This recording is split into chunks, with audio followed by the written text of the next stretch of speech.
Paraguay's residency scheme has proved to be one of the best, if not the best, for remote workers, long-time travelers, digital nomads, global citizens, or whatever else you want to label yourself. If you're watching this, you've probably considered it for yourself. But the Paraguayan residency scheme is, despite its growth in the last couple of years, still pretty new. And there's a lot of mystery around its criteria, the process, and other caveats. In this video, I'm going to be talking briefly about what I know of the Paraguayan residency scheme, my experience getting it, including the process itself, and any other caveats that I wish I had known before I started the process. Before we get started, I have a disclaimer. I am not an international tax lawyer, nor an expert in anything to do with Paraguayan residency schemes. The only reason I'm creating this is because when I tell people that I am a resident of Paraguay, they show a lot of curiosity and want to hear more. So I thought, hey, maybe it's actually quite useful for people who are in the same situation or similar. For context, I have been a digital nomad for about 4.5 years. Right now,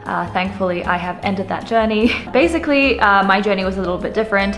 As soon as I graduated from uni, I embarked on this life as a global citizen. So that meant not having a, I guess, stable residency for a long time. So I started from a blank slate, and immediately, while others were trying to figure out how tax works in their country, I was figuring out how I should structure my life, you know, my business life, my career, my livelihood, everything like that. And another thing that I have to flag before you get any further into this video, I want you to know that for the Paraguayan residency scheme, there are a few prerequisites, and unfortunately, if you do not meet those, I would recommend getting in touch with an expert straight away to see what you can do. Firstly, you have to be able to sever ties with your home country as easily and cleanly as possible. And secondly, you have to be in a position where you want to diversify your time throughout the globe. And that means making sure that you won't be spending more than the time that is allowed by a certain country, after which you then become a tax resident. So in my case, I was doing at most 2 months in a country or a city. So the scheme was just perfect for me. Okay, so starting with the types of residencies that Paraguay has. Paraguay has two. So there is the temporary residency and the permanent residency. I have a temporary residency. That meant I didn't have an income requirement. I didn't need to invest a whole bunch of money into the country. I don't even know if there was a criteria. I just needed to have the correct documents, and then I could start the process. Now, for permanent residency, you do need to have the temporary residency first for at least 2 years, and then you can apply for the permanent. I have heard and read, though, that there are ways to get the permanent residency straight away, and I think that's with about a 70K investment, but please don't quote me on that, and do your own research. Now onto the reasons I chose Paraguay as the residency. I considered a bunch of other ones. You know, there was Dubai, there was doing something in Cyprus. You know, there are so many options out there for us, and really it comes down to what suits you best and your situation best. Now, Paraguay admittedly is not really a country that you hear people dying to go to. You know, it's not exactly a country that you see so high up on their travel bucket list. It's landlocked, unlike its neighbors, it doesn't have any famous sports teams or people, and you know, you just don't really hear much about Paraguay on the internet or the media or anything like that. The way I see it, Paraguay is kind of like the babies product section in a supermarket. It has a very particular target audience, and you'll only really find yourself going there if you really need something like diapers. But anywho's, the following reasons are why it was Paraguay for me. First of all, it's very, very easy to get residency. Like I mentioned, there is almost no criteria. The only criteria is that you have the willpower to get those documents that you need in the correct form and the correct way. And trust me, it took me a long time to get my pre-approval documents ready, so it definitely takes a lot of patience. Number two, and I suppose this is the reason that most people come to Paraguay, I'm just gonna be super transparent. Paraguay has a territorial tax system. This means that any income that you make outside of the country and that you keep outside of the country will not be taxed, which is perfect for remote workers with the correct structure. Now, if you're raising your eyebrows, just think about it like this. If you're a global citizen who has no intention of returning back to their home country, but still pays, I think, up to like 50% of their income to their home country, where they are not extracting any value nor any benefits, right? That's pretty painful. Now, even if you choose to earn income locally in Paraguay, the local tax rate is only 10%. So, yep, definitely a boring reason, but an important one. Good tax rate. The third reason is that Paraguay has very little presence required in order to keep its residency. Now, I wanted maximum freedom of movement and I didn't want to have to feel like I was tied down to any one place. For the temporary residency,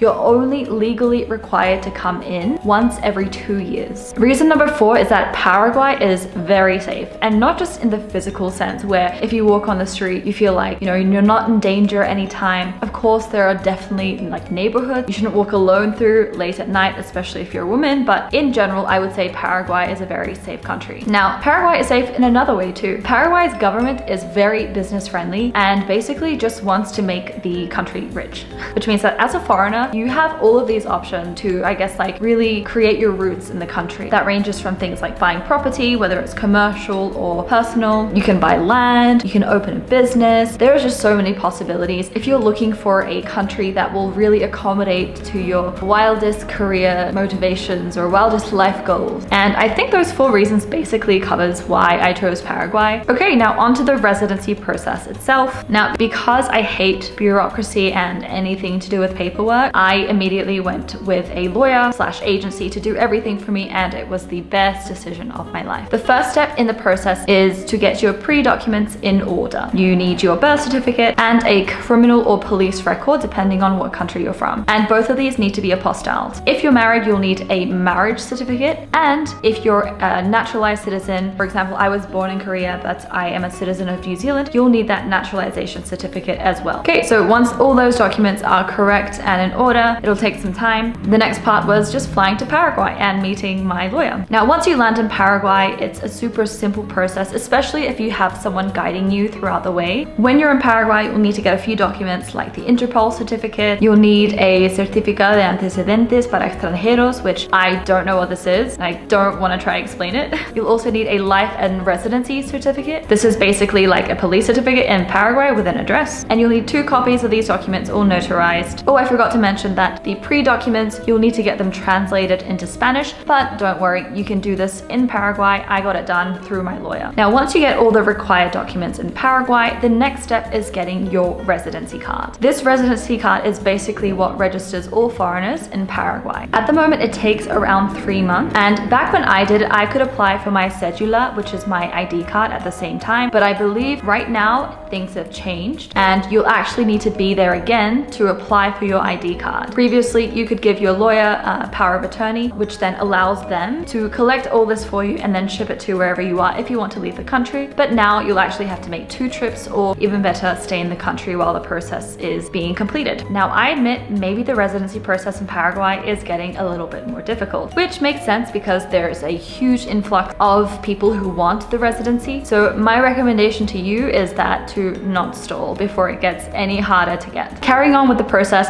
so once you get your cédula and your residency card, then if you want to become a tax resident, note that these 2 are very different. You can have the residency but not necessarily have the tax residency. Make sure you get a RUC, and with this RUC, you'll need to file a monthly VAT. Now, this is really important because if you don't file this, you cannot ask and apply for a tax certificate, and that tax certificate is what you would use if, say, a foreign government asks, where have you been paying tax? For your sanity and for you to sleep properly and soundly, I would make sure that you have your tax residency in order as soon as possible. Now, other advice from me for maintaining your tax residency is making sure that you have substantial presence in Paraguay. So that includes things like maybe banking, or, you know, definitely you'll need a proof of residency or address. Just as much as you can, and as much as you can severe ties with your old country of residence as well. Okay, well, I think that about sums up my experience and I guess the caveats that I've learned from getting the Paraguayan residency. Again, I am not a professional, nor am I a Paraguayan residency or tax expert. This video was purely to give insights on